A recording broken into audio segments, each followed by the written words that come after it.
Bonjour à tous, dans cette vidéo nous allons parler de courbe d'étalonnage. Alors, une petite définition, une courbe d'étalonnage est un graphique qui indique les variations d'une grandeur, en général mesurable, en fonction des variations d'une autre grandeur, elle aussi mesurable. Alors quand on a dit ça, je pense qu'on a tout dit et rien dit à la fois.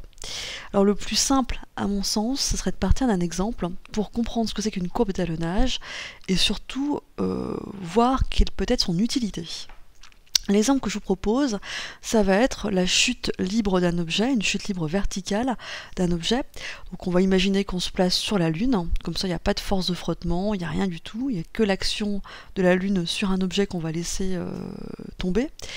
Et on va considérer, donc on place l'objet à une certaine distance par rapport au sol lunaire, et l'endroit d'où on va lâcher l'objet sera considéré comme l'origine d'un axe des distances qui sera orienté vers le bas, par exemple ici.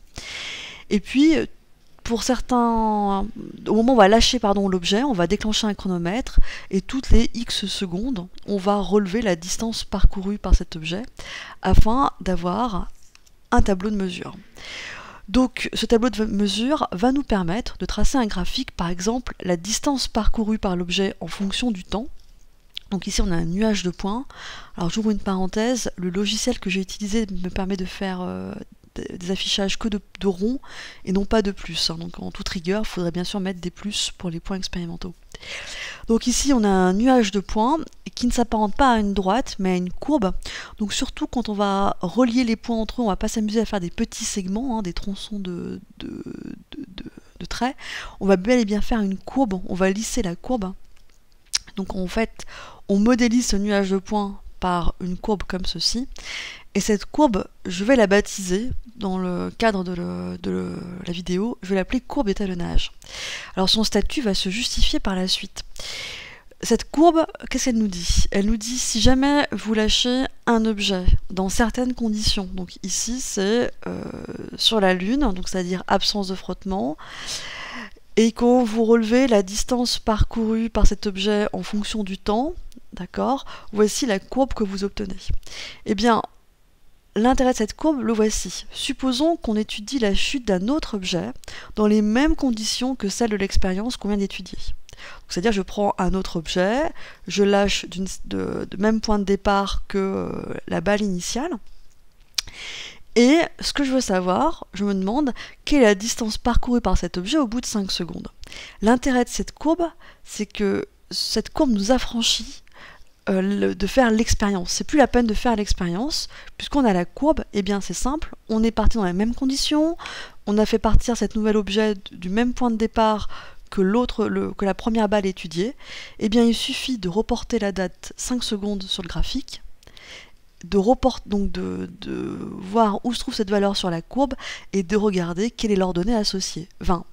Autrement dit, au bout de 5 secondes, un objet parcourt 20 mètres dans ces conditions particulières d'expérience. On peut mettre aussi un contexte différent, à savoir au bout de combien de temps l'objet a-t-il parcouru une distance de 40 mètres. C'est très simple, on repère 40 mètres sur l'axe des ordonnées, on reporte cette valeur sur la courbe et on regarde à quelle abscisse cela correspond, 7,1 secondes.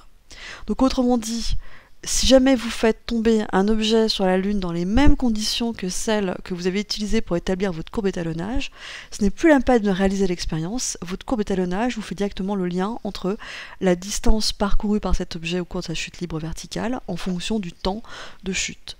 Donc autrement dit, les grandes étapes, c'est quoi? 1. Faire une succession de mesures pour pouvoir tracer à terme la courbe d'étalonnage, et dans un deuxième temps, cette courbe d'étalonnage est exploitée en fonction donc de ce qui nous intéresse. Soit connaissant la distance parcourue, on a déduit le temps mis pour parcourir cette distance, c'est le cas ici sur la diapositive, ou alors comme on l'a vu dans la diapositive précédente, connaissant le temps de parcours, le temps mis pour faire une certaine chute, on peut en déduire la distance parcourue par l'objet.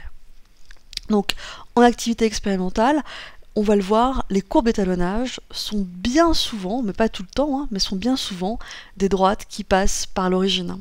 Donc vos nuages de points, il y a de fortes chances qu'on ait affaire donc à un nuage de points avec des points bien alignés et cette droite qui passe par l'origine. Donc en activité expérimentale, on va notamment exploiter ce genre de courbes.